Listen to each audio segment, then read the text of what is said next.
What's going on, everybody? I'm your boy, Retro Bliss, and you are on the Retro Bliss Rewind podcast. Welcome. Good evening to you guys. We're going to have some fun tonight. We're going to talk about OG Xbox. Yes, the original Xbox. I got some good memories with that, and I won't go through all of them, but I did get it when my kids were kind of adolescent, a little older, and so the games kind of, progressed in difficulty, so it was a good time. So anyway, I'm going to bring Mike for Mike's Gaming Gala, who is one of our regular panelists, Brian from BD Retro Mods, another regular panelist, and a special guest regular panelist, my buddy Casey, the Intellivision Gamer. We were talking on Discord, or not Discord, Facebook Messenger, and about the show, and he was telling me how he loved the Xbox and the games and stuff, and so we didn't have a fourth. I'm like, you know what? Come on, we want to hear your story. So what we're going to do tonight is we're just going to jump in. Brian is going to give us a history of the Xbox and tell us a little bit about it, and then we'll go around the horn and talk about maybe some accessories and our favorite games. So go ahead, Brian, hit it. Yeah, so to no surprise, the Xbox was the first home video game console manufactured by Microsoft. Do any of you guys have the actual console itself out? I don't have it out, but okay, yep. But it was released here in November of 2001 for the North American release, followed by Australia, Europe, and Japan in between February and March of 2002. It is considered a sixth generation console that ended up competing with Sony's PlayStation 2. Very shortly for Sega Dreamcast, because as we know, unfortunately, the Sega Dreamcast kind of died out there, discontinued very shortly after, and Nintendo's GameCube. One of the big things, at least in the North American side, was that it was also the first major console produced by an American company since the Atari Jaguar. So, and with that, it was also the first console to feature a built-in hard drive, because again, it was coming from Microsoft, who normally made stuff for the PC market and did games for the PC. And with some concerns that console gaming, we've heard this numerous times throughout video game history, so there's always this fear of console gaming and PC gaming and which one's going to overtake the other. And Microsoft was concerned with that, and that's why they wanted to get into the console market. And one of the unique things with it is when they did that, they designed the console to kind of be like a PC. That's why you had the hard drive built into it. That's why you had, the Ethernet port on the back of the console right off the bat. You weren't needing extra things for that. And also, a lot of people don't know this, but the first HD console. Yes. Yep. Yeah. A lot of people like, oh yeah, that's the 360 and the PS3. No, the Xbox had native capability to export HD. It did. I mean, you needed to have a special, you had to have a special adapter for it. Well, no, not. They had their proprietary connector, but you could get component cables. Oh, that's right. Yeah. Because the one that I have is actually the S video. Yes, there are a lot of different adapters. There's even an RF converter one. Yeah, I know. But then one of the other big selling points, with the Xbox was, unlike the PlayStation 2. Well, actually, I'm sorry, the PlayStation 2 could play DVDs, but the Xbox could play DVDs, but for whatever reason, they required you to have the DVD remote to actually be able to do it. You could not play the DVDs just using the controller. You had to have the remote plugged in, which was a little silly in my opinion. And the funniest thing, I would show one right now because I do have one, but just before we started the podcast, I was like, I think I know where it is, and I went to go grab it, and it was the PlayStation Sony remote. Oh yeah. Oops. Yeah, I have one. I'm like you guys. I'm sure we all have one. Yeah, I think every single person bought one because it was because I think the remote was like $20 at the time. It's like, well, yeah, if it gives me an extra DVD player, I'm going to and add a little sensor that you'd plug into the controller port. Yeah. Yep. So, but then it had a very good record-breaking launch in North America. Going off Wikipedia, apparently they sold 1.5 million units before the end of 2001, which is really good, seeing that was only about a month and a half being out. And a lot. Oh, go ahead. Sorry, before you go further, Torque makes a good point here that I had never even thought of. It was a licensing thing. They wanted to avoid including the license cost in the console, tied it to the remote and the receiver. That makes sense. I mean, still silly, but makes sense. Yeah. But yeah, they had a record-breaking launch there in just like a month and a half in North America. They sold 1.5 million units.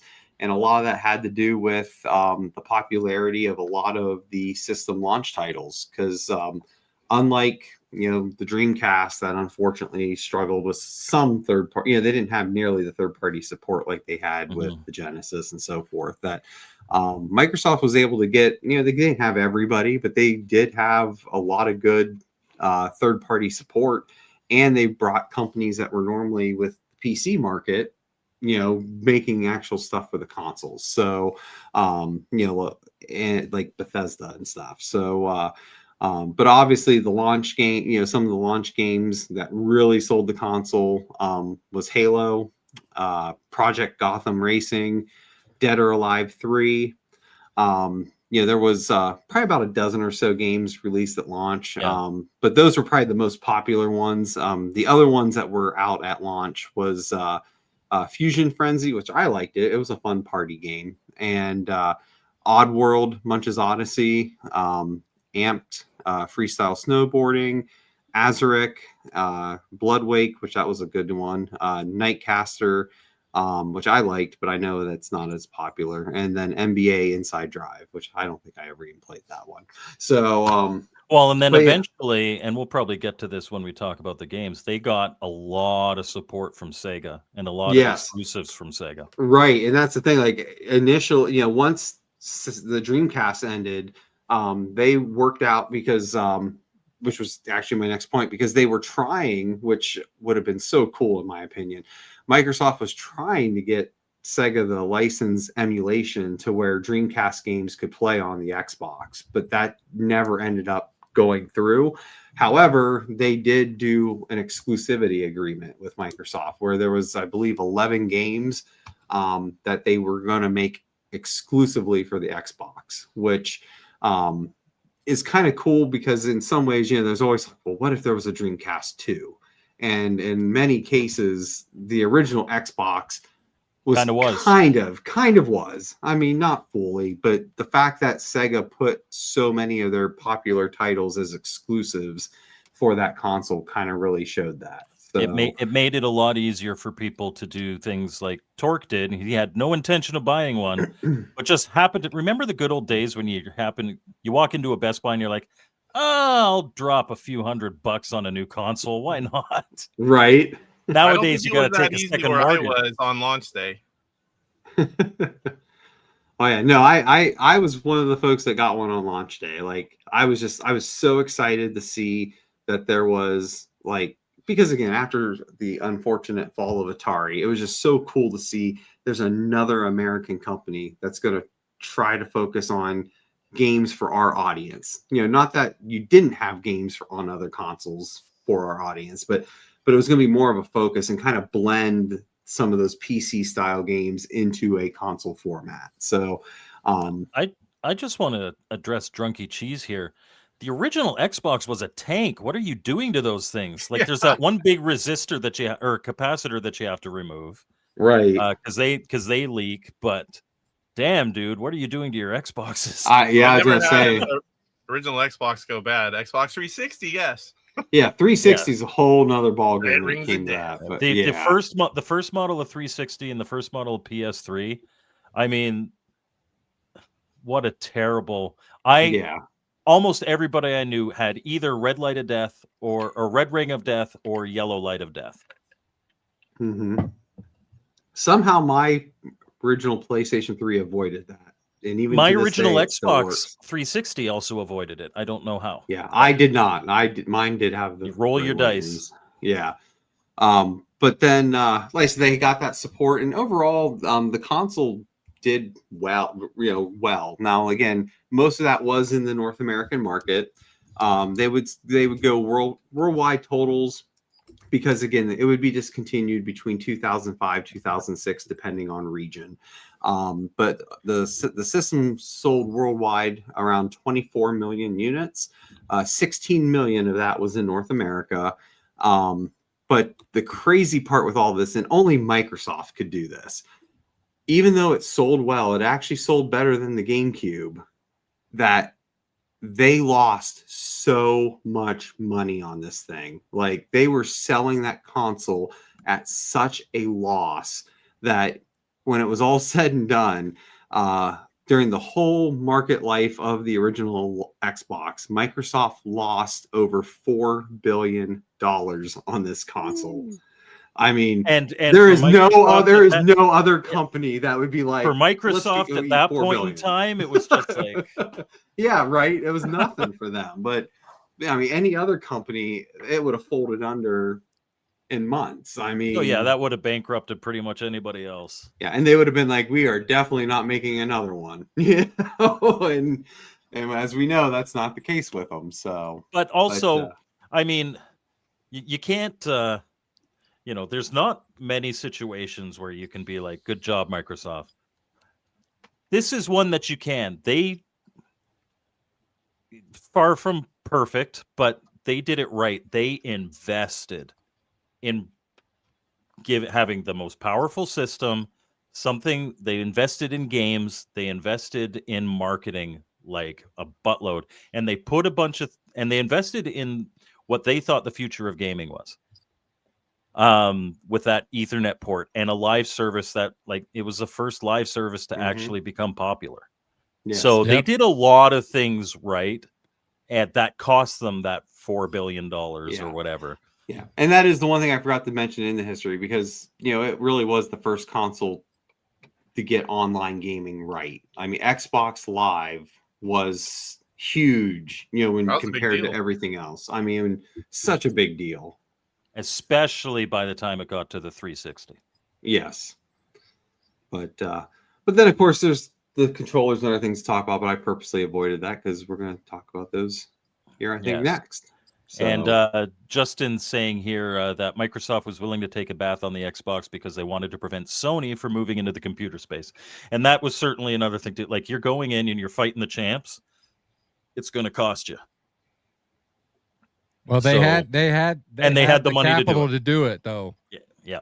Yeah. I mean, because the reality is no other game. I mean, I don't even think Nintendo could have pulled that off. Like losing that kind of stuff. All the other ones certainly not at that stage. Yeah.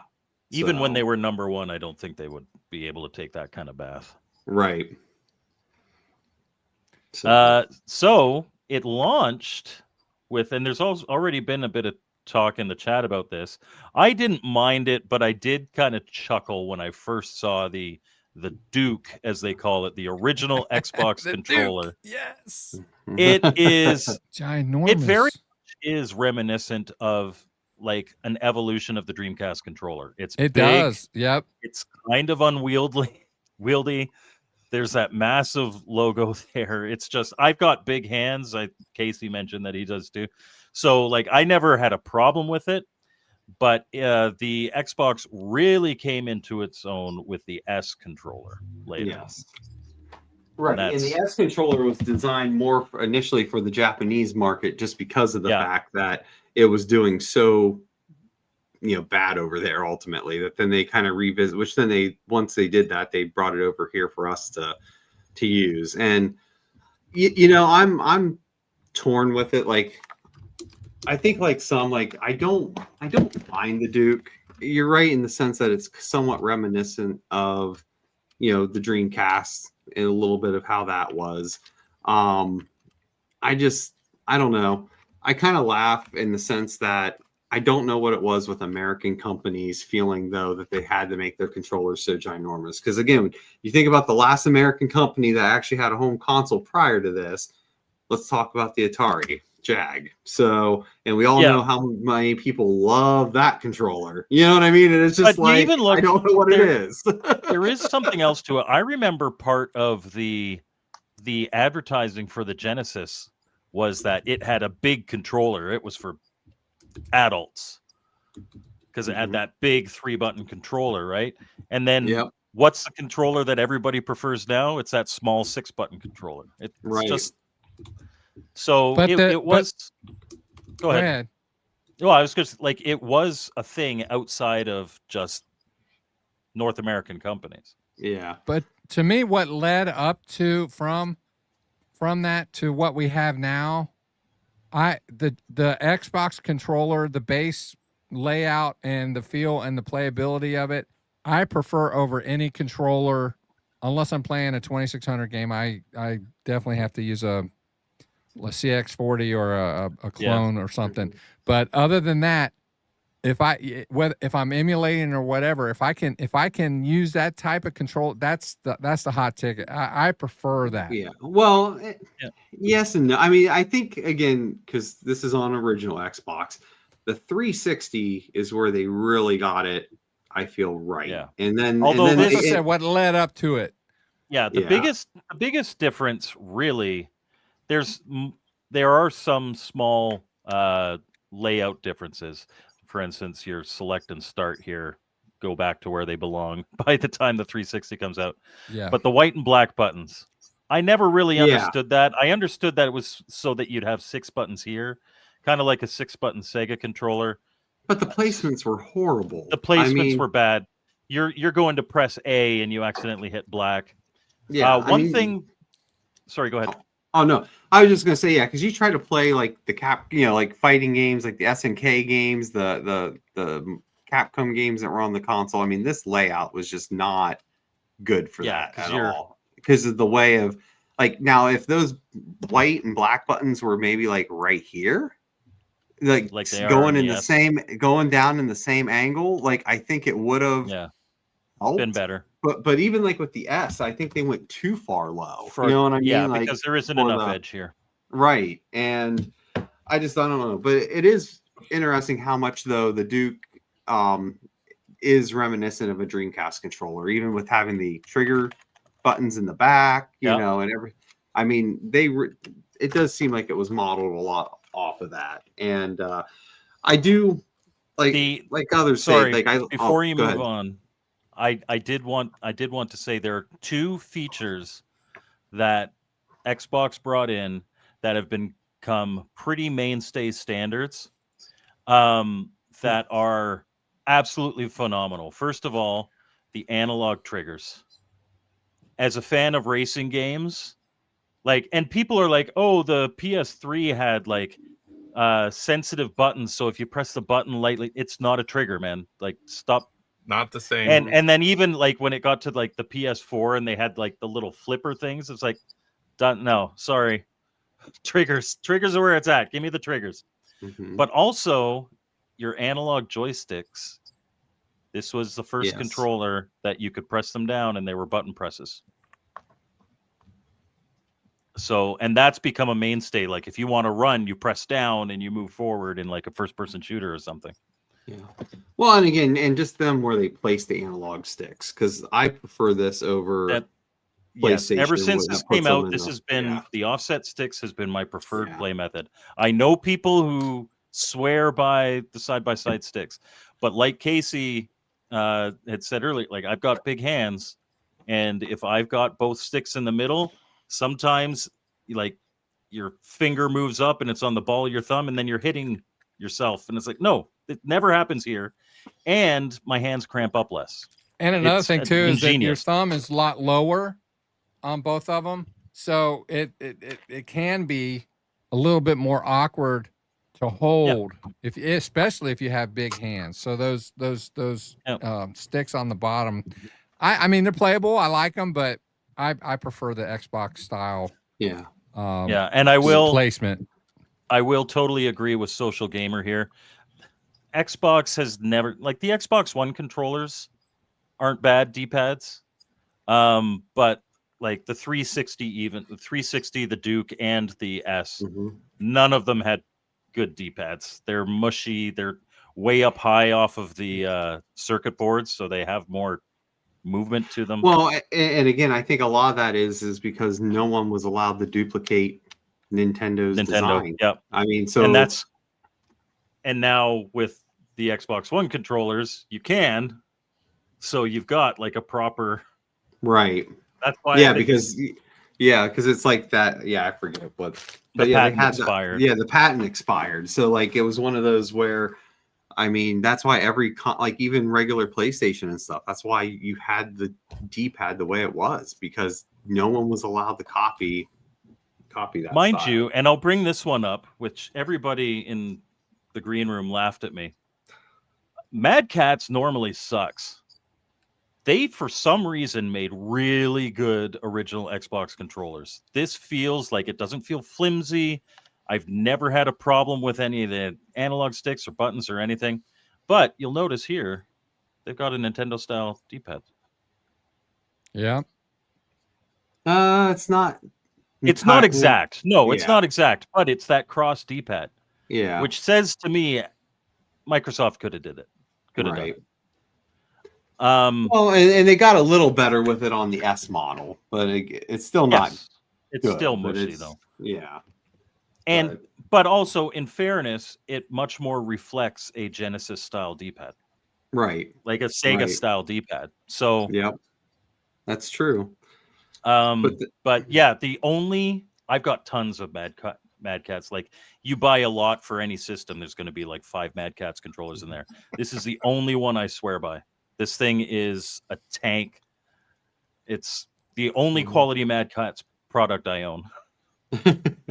Why don't we talk about the 2 slots at the top? Yeah, so the slots were for memory cards. And even though you could technically save the games onto the hard drive, the whole point of this was kind of like if you were going to go to a friend's house or you wanted to back up your game data, you could. So this, this one is the actual Microsoft branded one. So, and then this one was actually a third-party Mad Catz, to be exact, that I had. So now, I will say, it was not only for, like, you've got 2 slots there. It wasn't only for memory cards.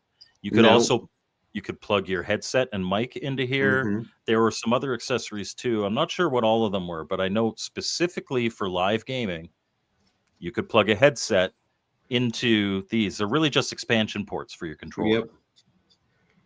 And there was, and you could plug them into the system itself, I believe, right? Or no? No, you could not. I think it was no. I was thinking, I'm blurring the lines between PlayStation and But the actual controller port was a proprietary version of a USB port. So like so that's also why a lot of that expansion was able to happen off the controller as well. So another thing, because you're talking about the port, is this saved my life. I don't know how many times with drunk friends. Breakaways. But it had breakaway cables. So if somebody tripped over your cord or something, it wouldn't yank your Xbox off the shelf. It would just unplug this breakaway part. So that was a neat innovation that you never saw again because everything went wireless. But yeah, no, you're right. It saved many times on many gaming nights for sure. And Justin says Microsoft really went, can I copy your homework to Sega on the Xbox, didn't they? I think yes. I mean, they worked it was mentioned in the chat earlier, they did work with Sega on the Dreamcast. It says Microsoft Centennial Edition right on it. So there was definitely a lot of kind of overlap there, in the same way really that Sony aped a lot of stuff from the Super Nintendo when they came out with a PlayStation. The original Sony controller is a Super Nintendo controller with handles, really. But it's just it was very much Sega inspired. Yes.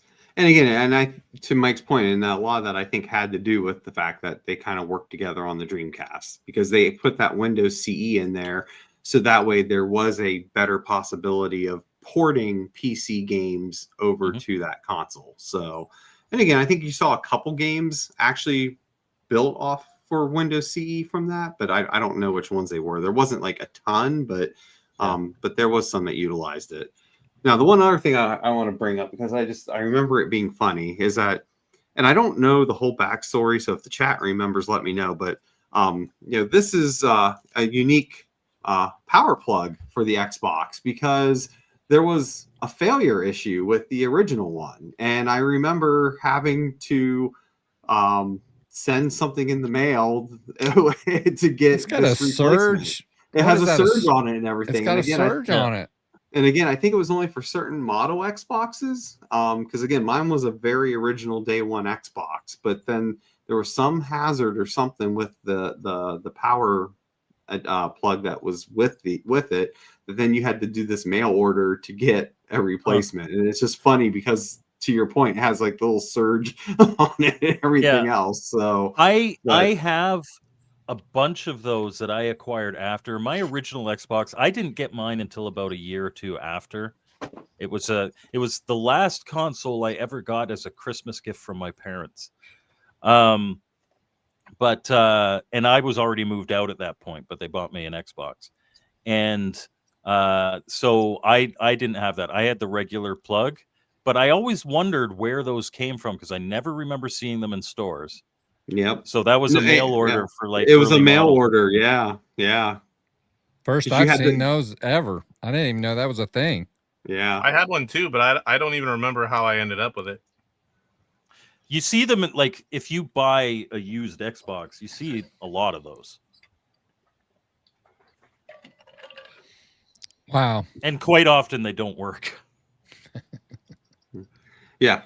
Torque explained it better there. Yeah, but yeah, and again, I don't know that was every console. Like I said, I think it was just certain models that had that problem. So, yeah. Got one more controller to show you. I'll save the other big, massive one for later when we're talking about how awesome other things are. But Xbox. It wasn't really until the 360 that the Xbox became known for lots of different style controllers that you could buy. And there were people who would collect them, and there were people and all that. But the original Xbox had its fair share of really cool controllers. And I've got one of them here. It's called the Gamester. And it's side-by-side sticks, but the handles have triggers in them like that. And you'll notice there's no face buttons up here, but it feels like two guns, and you've got your black and white and your back and start buttons underneath the thumbsticks. Here, I'm going to bring myself up full. Here we go. So you can see this. So you've got your black and white and your back and start buttons under here. You've got your D-pad right here. You've got these great triggers, but where are the face buttons? Well, the face buttons are in the inside of the thing. And it's so weird to use them while you're playing, but this feels so good. This feels so damn good. So I'm assuming it was compatible with most games. So if you played by muscle memory, it's an Xbox controller, yeah. So if you played a game by muscle memory, and you picked up that controller, you were in trouble. You were in big trouble. That's cool, though. I thought I've seen it all, Mike. Whenever you threw that up, that's pretty cool. Okay. Well, since it's been mentioned in the chat, we will wind up the controller thing with me showing you the box for this. I'm not taking it out again. If you want to see this thing out, it was like 2 years ago or a year and a half ago on the Retro Bliss Rewind podcast, we did a fancy controllers thing and I showed it, but I'll show you the box. Does he have the green or the blue buttons? I didn't have all the cool. Go ahead. I'm sorry. Does he have the green or the blue buttons? I don't know, but that is a mammoth box. That's a nice controller too. What's that? That's a That's a mammoth nice chunk box. of change in the box, mint. Yes, it is enormous. This is a first model. The second model had blue buttons. The first model had 6 buttons. This thing is just damn incredible. I love this. I love the game. And man, and believe it or not, I picked this up for $150 used. I Wanna double your remember money? drooling.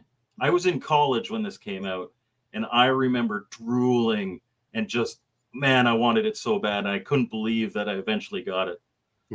I think all of us had that same period there because when that like it came out, it's like, oh, I want that so bad, but then the price tag was like, oh, there's absolutely no way I can get this right now. It's for the same reason I'm in college at that time. It's like there's no way because wasn't it like $250 like off, I remember. So keep in mind, I'm in Canada. I remember it being like $400. Yeah, I'd have to double check it here because for some reason I think it was like $250, which again, when you look at inflation today, that was very expensive to have for just one game, and especially which eventually became 2 games. But you know what? I have to speak to Andy here. He says he never beat Steel Battalion. I beat it once. It is not an easy game to beat. I'm sure you guys all know this, but for anybody in the chat who doesn't, there is an eject button on that controller. And if you're about to die in the game, you have to flip open the thing and hit the eject button. And if you don't do that, the game erases your save file. If you die in the game, you die. And so it makes it really difficult. You can't just go back. We got Drunky Cheese in the chat. He's the save state king. None of that in Steel Battalion, dude. You don't eject and buy yourself a new mech, wipes your save file. And that created a lot of suspense. And it just makes it very difficult to get through because I think there's only like 8 levels or something in it. It's not a long game, but it takes forever to beat, and you got to be really good at it. And Justin, yes, there was a sequel on the Kinect, and it was god awful. I was so excited when it was announced, but like it's so hard to control with a Kinect. Some games really work. My kids loved the Kinect, and there's some games work really well. Steel Battalion is not one of them. Yeah, I just looked it up, and it looks like Torque got it too. It was $200 when it first was launched in the U.S., which. When you factor what that would be like today, that's around $360. So, again, poor college student, all of a sudden, like, oh, I still got to have this, but there's no way I can afford that much for one game. And awesome Drunky, game. I unfortunately never had that sniper rifle. And I did only a little bit of safe state shaming. I'm sorry, Drunky. And Torque is absolutely right. Like just the startup sequence on that controller is like an 8-step process. You got to flip all the things, then you got to hit the button at the right time when everything's charged up. And yeah, that game is an experience. If you have a chance to play it, it is an experience. Speaking of games, I think it's a good time to start. Maybe should we go around the horn? Heck yeah. Let's talk about the games because this could take a little while. We've already been half the show. Our normal hour is gone. So if we go over, that's okay with us. But we do want to share some of our favorite games and why, and maybe reminisce about them a little bit. We're not going to no specific a lot of time. It's not a top 5 or anything, but maybe just take turns saying one and going around and talk about different experiences. Okay, go ahead. I'll start with you, Mike. Sure. I mean, I kind of already did Steel Battalion, so I'll skip. All right, well then we'll move down to Brian then. No, I got. I was going to say I'm sure he has more than just one game for the Xbox. Well, all right. Well, he's. I'm going to go with Flat Out. Flat Out and Flat Out 2. Man, if you were just sitting with your buddies, it was ragdoll physics. It was really probably irresponsible of the publishers to make, because the whole point of the game mode that I played the most anyway was to use your driver with ragdoll physics flying through the windshield as like darts or a bowling ball or high jump or long jump. You like drive up this ramp and crash and send them through the windshield. Man, I love that game. It was just so much fun. Laughing our asses off, just launching this guy and like using him as a human dart. Great one to play after a few drinks with your friends for sure. All right. Sounds like a good one. I have to check that one out. All right, Brian. Yeah. Like I said, mine are in no particular order. I'm just going by what's on the top here in my pile. But again, we kind of talked about Sega, and like I said, there was many good games for Sega on the console, but probably one of my favorites is Panzer Dragoon Orta. That very good game because again, it was a great series on the Sega Saturn. We unfortunately didn't see anything with it on the Dreamcast. I mean, I think this would have been on the Dreamcast. I bet it was probably in early development for the Dreamcast, and then it switched. Yeah, but this is such a good game. Like, I can't recommend trying this one out enough. So, all right, Casey, what you got, man? Tell us a little bit about it. Project Gotham Racing PGR. That was launch title. That was the first game I played. I'm a big racer. You know, I've raced cars and karts at a high level for many years. And so for me, more like, you know, the racing games, that's where it's at. I do play everything, but that was the first one I popped in. I love that game. Still love it. You know, are we just going over one or are we going over a few? No, you could talk about more experiences if you want. You know, obviously Halo, that was, I believe I read about that for quite a while. It was supposed to be a PC game. And then I was so mad because I was a PC gamer at the time, pretty big. And I'm like, they stole Halo. It was originally, believe it or not, it was originally being developed for Mac. Yep. Mac. Yeah, I didn't know that. And, Steve you know, Jobs, at the time, I did not like to play those type of games without a keyboard and mouse. You know, I've gotten accustomed to it, obviously, over the years, but Halo's the one that made me do it. And Halo was the first one that actually felt pretty good on a console. Like I played the heck out of GoldenEye, but it's not the same as a mouse and keyboard. Like, but Halo felt good, and for me, like but Halo 2 was where it was really at. Oh yeah, Yep. Other games, you know, Forza. That was for many years my top racing game afterwards. But this, you know, the Xbox saw the first Forza game. You know, like most of us, there was the few Xbox Live games. That whole series is good. Awesome to be online and playing, you know, games. And what else did I have there? Oh, football. You know, when you had Xbox Live, all of a sudden you could play football games with other people, and that was new. NFL Fever was one. I did 2K3, and then 2K, you know, of course, Madden's ESPN. Over there. Yep. I have been corrected by Jeremiah Thomas. It's official. I honestly don't argue. Yeah, I mean, Night Driver's better than Project Gotham too. They were both great, but Halo 2 multiplayer for me was where it was really at. And of course, I had the Steel Battalion.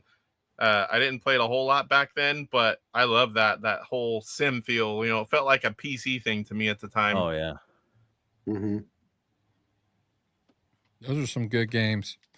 I know when I was picking the games, now for me, I had nostalgia for the Xbox because I had got it for my kids when they were adolescents, but I have nostalgia for the games that I played with them.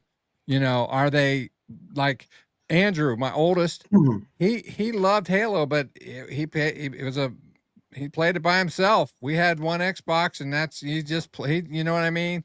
So and I never really got into that. And even to this day, sometimes I struggle with those kind of games because like of what Casey said about, I was a PC gamer and I was used to navigating and moving and doing what I needed to do with a simple keyboard and a mouse. So that has been a struggle, but I'm going to bring a picture on the screen just to show you, because the only reason I have a copy of it here, but I have a green screen, so it's not going to show very well on, it's Oddworld Munch's Odyssey. It was mentioned by Brian when he was doing the history. I have my copy right here, but see what I mean?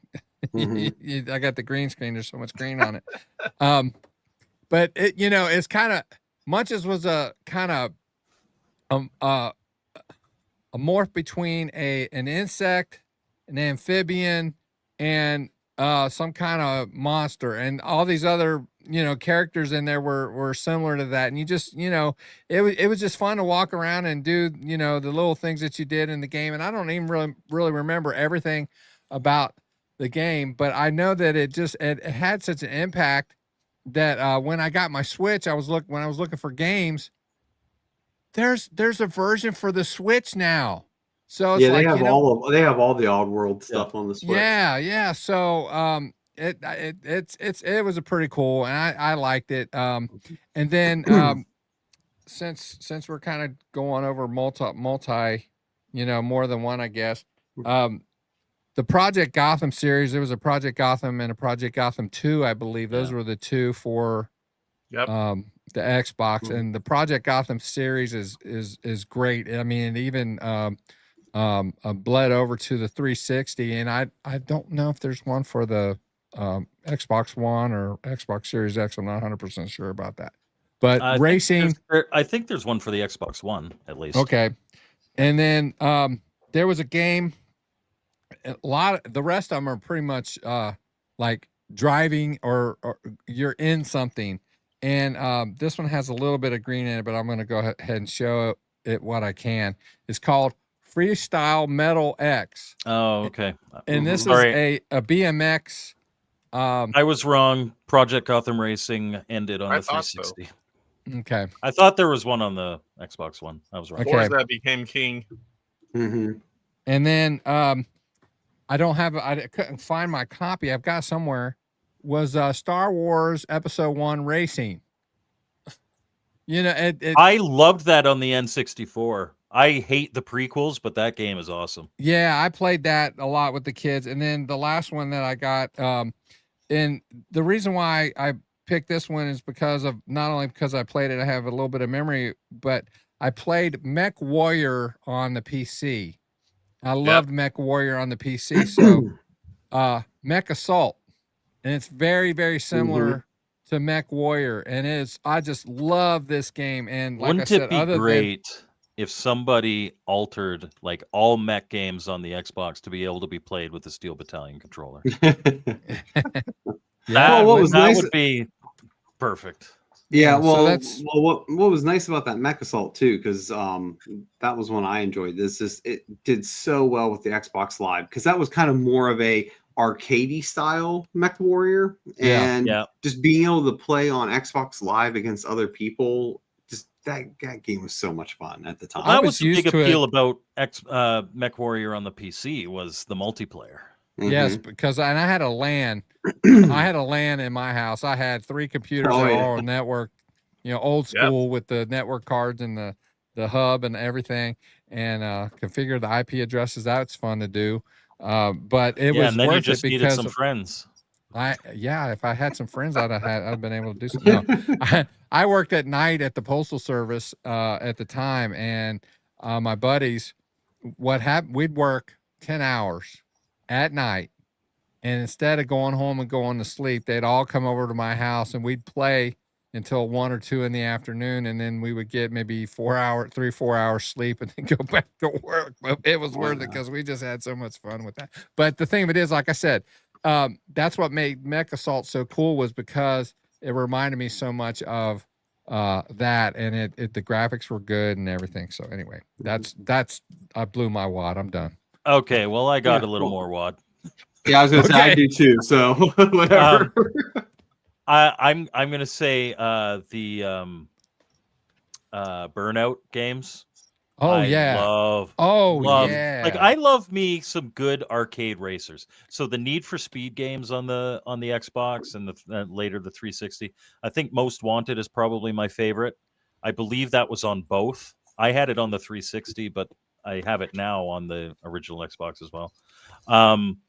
But Burnout, man, and you're just like, you're trying to almost hit everything to increase your boost and all that. I played the absolute heck out of Morrowind. Elder Scrolls. Like, I was a big Daggerfall fan, and then when I was like, holy moly, with Morrowind, and that was just incredible. And believe it or not, I've never played Skyrim.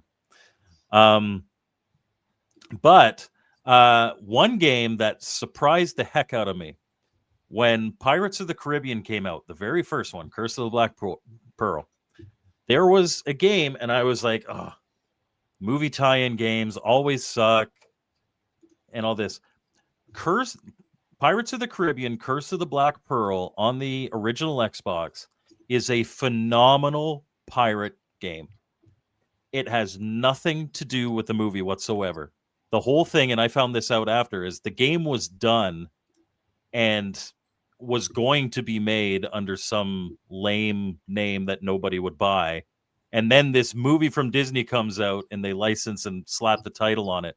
And it's a really damn good game. I remember loving that thing. So that's definitely a hidden gem. Can we talk about the air simulation game? Was ubiquitous on the old G. There were so many great flight sims. I was the big nerd. My big thing is World War I flight sims.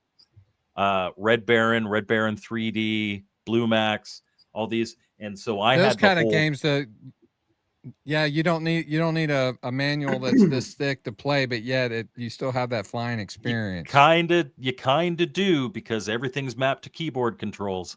But I had the whole flight stick with the throttle thing in the late 90s, early 2000s. So that, and like the X-Wing games and all that stuff. But there were a lot of those on the 360 for sure. And the PlayStation, or not the 360, sorry, the original. Well, there was on the 360 as well, but the original Xbox and the PS2. It was a great era for them, and you don't see so many of those anymore, which is just a shame, because I love those games. I love, if I could go back to one thing I forgot to mention about Project Gotham. He's got a little more wad, guys. I loved how you earn points for it's called kudos. So like if you're going into a turn and you're doing a slide or you're drifting or whatever, depending on how good a move that you did going into a turn or passing somebody or whatever, you would earn kudo points. And it was just so much fun when you would do like a really good one, because it would count up, like, and that sound of it counting up, it's like, oh man, that is so awesome.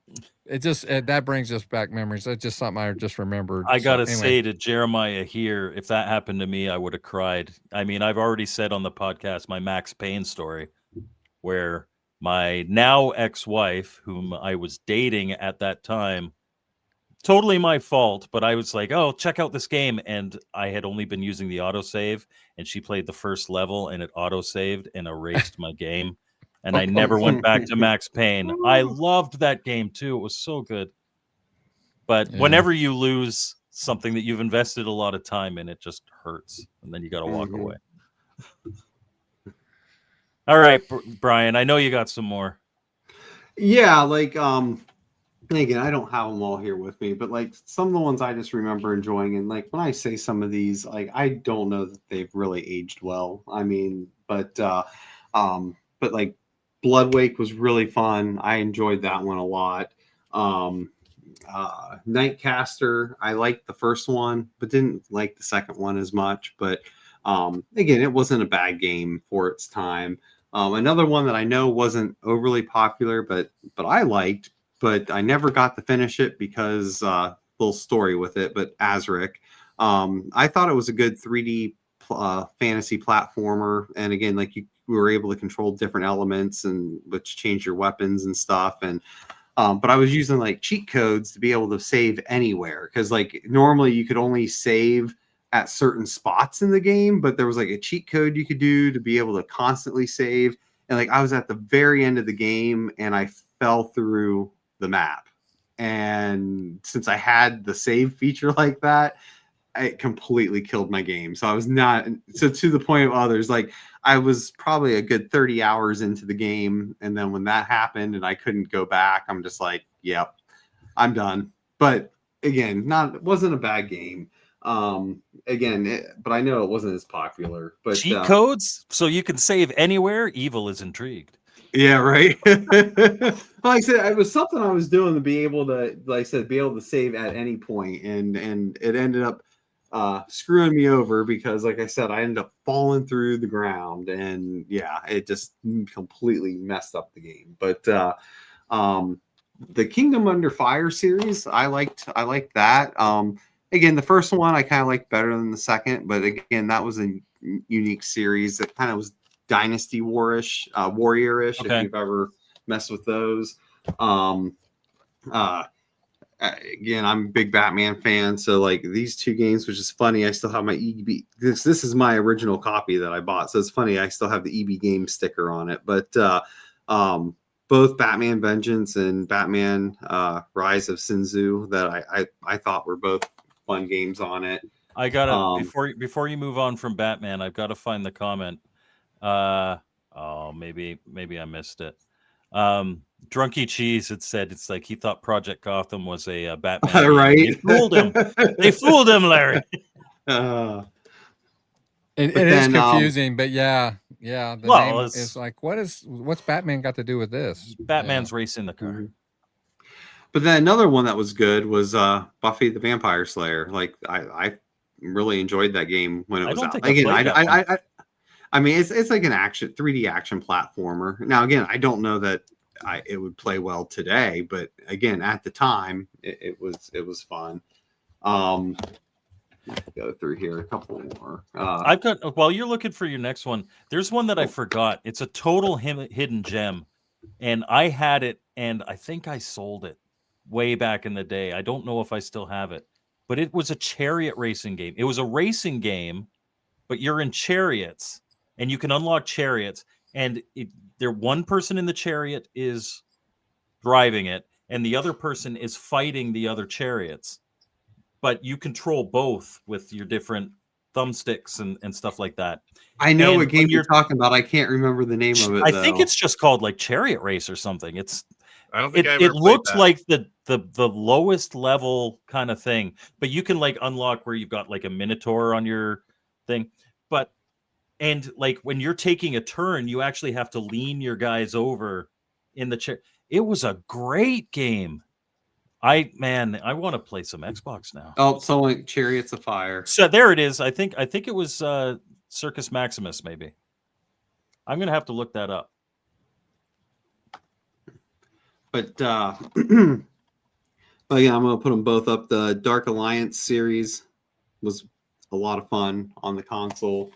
Again, I know others kind of prefer the GameCube version, but I ended up having the Xbox version at the time. It was still fun to do. Multiplayer, Gauntlet, Dark Legacy, that was a good one for it. Yeah.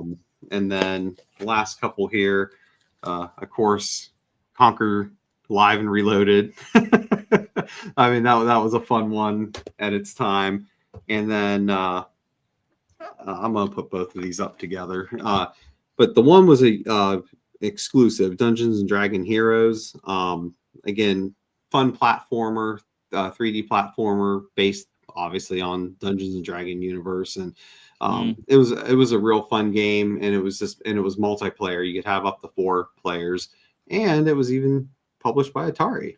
And the other one published by Atari as well, which was on multiple consoles, but Forgotten Realms Demon Stone. This was a real fun one-player game that was a 3D platformer based off of the Forgotten Realms series. So, okay, give me a second here. So Jeremiah Thomas was right. The game is called Circus Maximus, and I'm going to share my screen here. Let me, because like when you see this, you're going to be like, oh, that looks like a lame $10 game. And it kind of does. But this game kicked so much butt, man. It was so good. Let me open this with photos here. Where is it? Right here. So you were racing, you had a guy in the back, and you were controlling both of them. So you're fighting with other chariots while you're racing the chariot. While you're driving? Yeah. Oh wow!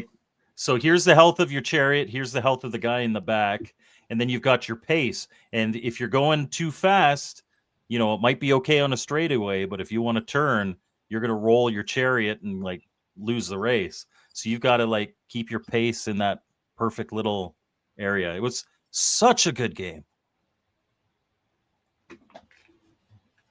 So we didn't discuss this prior to the show, but I got to bring it up. Emulation. There's some emulation that you can do on Xbox, on PC, and the emulator is called Xenia. I'm not. You better have a decent graphic card when you do it. This isn't a 2600 emulator like Stella. It's kind of beefy, and it takes a lot of hard drive space if you can find a game that you can legally download. But it is fun to emulate, but the best experience is going old school. For me on a CRT, I know it's been said that it can be shown in HD, but we never played that way. We played on a CRT the whole time, so that's what I'm used to. Yeah, sport. As Jeremiah Thomas is talking about here, sports games on the Xbox were great. I mean, that era the kind of late PS1, early PS2, early Xbox, sports games were really starting to become more simulations. Like they were still kind of arcadey, and they still are because they have to be fun. But they were really starting to get. I remember calling my dad, and he was my brother was playing NHL 99 on the computer, and I was like, I didn't know there was a hockey game on, because you had the announcers, you had the crowd, and all that. So, yeah, it was pretty cool. And yes, I was a gladiator in a previous life. Now you just gave him an idea. He's going to dress up as one in one of his future videos. One of the intros. I've dressed up as many a warrior. So what about launch stories? Does anyone have a good launch story? Because I have one. Oh, tell us. Talk. I don't, because I didn't get mine till later.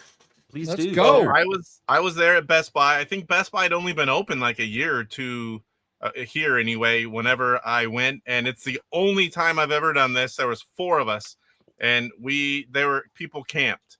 We didn't camp. We just stayed up all night. And the line, there was tons of people. It was a huge event. And I remember that there was myself and 3 buddies, and we all went to get it. And then somewhere in the middle of the night, one of my buddies got a call from a friend that was a girl, and he took off. We wouldn't leave to take him home. We all rode together. We're like, dude, we're not leaving the line. We're in a good spot. And he walked, I don't know how many miles. It took him hours. He left and walked to a friend of his house, because he didn't want to wait no more. And the rest of us 3, we stayed all night, went in, we were towards the front, we got all the stuff we wanted, but it wasn't like I think it was Torque that said it was available. There was so many people there. They ran out of a lot of things. Well, keep in mind, Torque walked into a Best Buy and did that. He didn't get it lunch. He probably got it a little after. So I was able to get everything that I wanted, and I spent a ton of money. It was a fun experience hanging out all night. And still, I would never do that again. I never did it. But I mean, but your friend got laid. I wasn't going to go that far, but there's a lot more didn't? to it. Then it's not worth it. Well, I wasn't going to say it on this, but thank you. There was somebody cares. It was a big. I saved it for the end when everybody's tuned out, Phil. It's okay. We still talk about it to this day. But 3 of us just hung out all night. And there were so many fun people there, and it was a fun time. And that's my only all-night launch story. I don't even do the midnight ones. I just wait, and then when I get it, I get it. But that was the one time I did. I was a huge Xbox fan for several years. And I remember networking them. It wasn't too long. I had a second one, and then a third. And You're I remember camper, Casey. Well, because I didn't have, where I lived was the country. We did not have broadband. So for me to play, we would have kind of like the LAN party, but with the Xbox, it was fun to do. And there was 0 lag. Yeah, you just had to have I didn't do it. Network, yeah. I said friend. Thanks, Jeremiah. But yeah, no, I mean, you just had to have a little network switch, a little 4-port, Yep. 5-port switch. And yeah, it was, no, I remember same thing, like friends would get their Xboxes, have an all-nighter, and You could literally really use it like a computer. Yeah. Really. I mean, we'd have multiple TVs, everyone's, because, that was the whole thing back when you were playing Gold. Yeah, because I mean, that was the whole thing when you were playing GoldenEye, right? Because everyone got mad because you were kind of looking at everyone's corner and you knew where they were at. Where holy crap, we could have our own TVs here and have this, and oh yeah, it was great. So we're getting some comments on the PS1. I bought both 2 on launch and all 4 games, and it's like I hate screen jacking. So we're getting comments here. It's like, I went with PlayStation, didn't have time and money for both. I was very beneficial in it. I had just moved out. So my brothers had a PS2, and then I got an Xbox. And so there were times when I'd trade them for a few months while I went off to college, and then we'd trade back when I came back home. So, I thankfully got the best of both worlds on that, because man, there was such great stuff on both. But I will say, because I love the PlayStation, I love the PlayStation 2, and I loved them even more back then. But playing the Xbox felt different. It truly did feel like the next generation, even though it was the same generation. It felt like that big of a step up from the PS2. It did not have the same library as the PS2. No. Well, and I think that's why it felt different, because a lot of the stuff was more independent developers that were, again, used to doing PC games, and you had a lot of them bring their stuff over to console, which prior to that they didn't have an interest, and Microsoft made those connections, and that's why you had games that felt different. Like they weren't like the traditional stuff. Even the multiplats, they just felt different. They looked smoother. They looked like there was something special about that original Xbox. And I was a huge It will Sony always be a fan, nostalgic thing for me. and the original Xbox turned me. I mean, I still bought them all, but Xbox was my number one console when that one came out. Yeah, once I got the Xbox, that was my preference. Yep. But there were still games on the PlayStation that I wanted to play, so it was nice to be able to. Oh yeah, you gotta have both. No, it was definitely big to have both. But when it came to the only thing the Xbox was lacking, and they tried to fix it in the 360 and didn't, they had some success, but not, was just you just didn't have the JRPG style games that you had with PlayStation. Final Fantasy stuck with PlayStation. Yeah. I mean, you had computer style RPGs, or I guess American RPGs, with Morrowind and a lot of other ones that played in that style.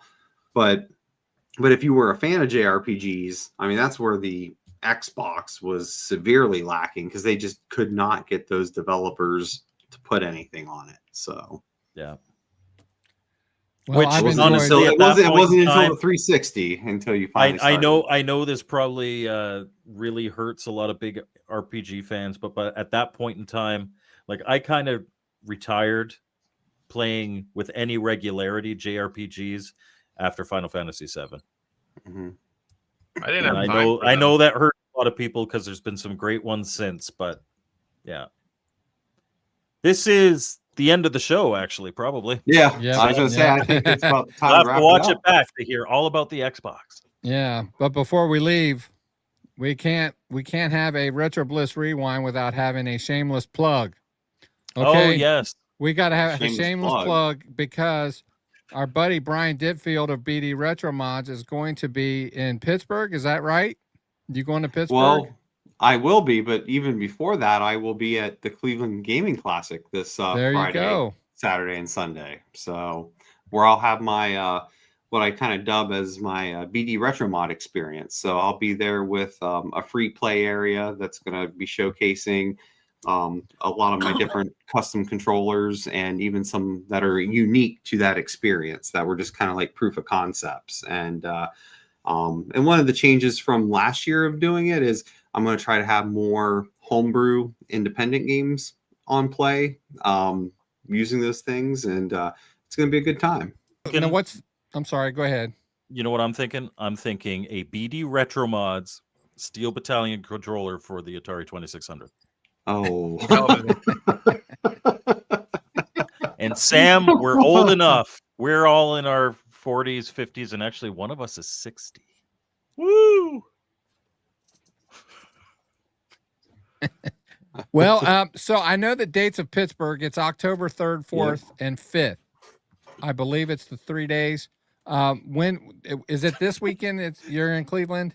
So Cleveland this coming weekend. Yeah. Okay. Yeah. So Cleveland Gaming Classics this Friday, Saturday, Sunday. It's a great show. If you're around that area, highly recommend checking it out.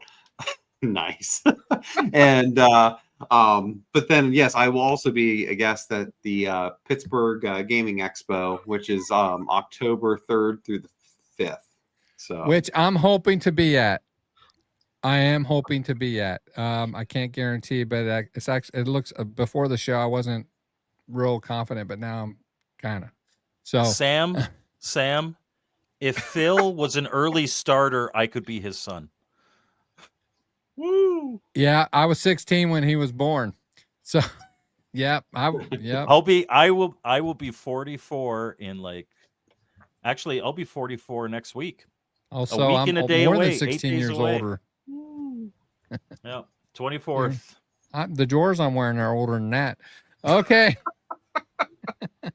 And on that note, yes. On that note, we're going to end the show, but I want to thank everybody for watching. I want to thank the panel, Mike from Mike's Gaming Gala, Brian from BD Retro Mods, and my very, very special friend and special guest, Casey, the Intellivision gamer, talking about the Xbox, kind of going back in time and telling us about the games and the experiences that we've had. So I've really, really enjoyed this. And so what I wanted to let you guys know too is you guys, if you have an idea for a show, hit me up. I can't guarantee we're going to do it, but we're definitely open to some topics that would be good for the retro gaming community in general. So please hit me up or hit Mike up, and we will definitely consider it. So thank you guys for watching. We appreciate you. And with that, we will see you next time on Retro Bliss Rewind.